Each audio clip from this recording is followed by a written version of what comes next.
Sajjad Karim, who was a Remain supporter.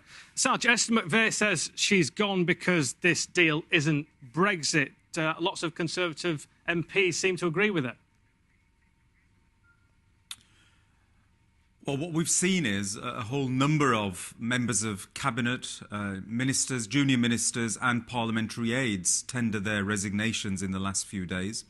These are all people who were core Brexiteers. They supported Leave throughout the campaign. They set in train the policy to be followed by the government. They tried to deliver their form of Brexit, and now they realise that their form of Brexit, I'm afraid, is not one which can be delivered in an economically sustainable way. So the Prime Minister says this is the best deal she can get, Saj. The Prime Minister says this is the best deal she can get. She's going to take it to Parliament, but she doesn't seem to have the numbers, does she? That's my point.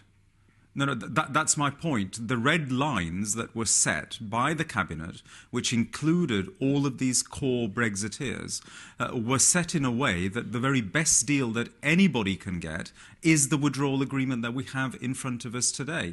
Theresa May has done a fantastic job in particularly difficult circumstances.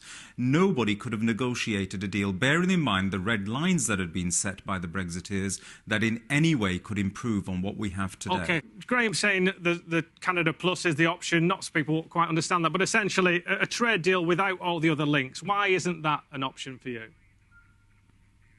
Well, in effect, what that means is all you are going to do is give up all of your power and influence. You will carry on paying into the EU. You will carry on being bound by all of the rules that are being made by the European Union, but you will have absolutely no say in them. So any deal that we come up with is not a plus, plus, plus. It's actually EU membership minus, minus, minus. And what one has to look at is how is our national interest served by being in a situation where we are being bound by rules that we no longer have any say in.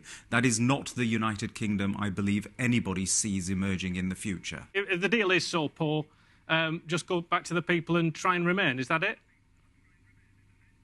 No, there's three options that are available to the Parliament. What's your preferred one? To approve... What's your preferred one? Well, I've got to run very quickly through them. One, Parliament to vote on the deal as it is, and if they reject that, technically we go to a no deal. I don't believe any government can deliver a no deal, and then in those circumstances we put it back to the people to review the decision based upon current circumstances. And the decision may come back that people still want to leave with no deal. Well, that's fine. Then the people have made the decision based upon being fully aware of what the consequences of what that means. But in essence, what they should be doing is asking themselves the question, what does the new framework of the deal provide us that is so different from what we currently have? And if it's a lesser relationship, do we want that lesser relationship?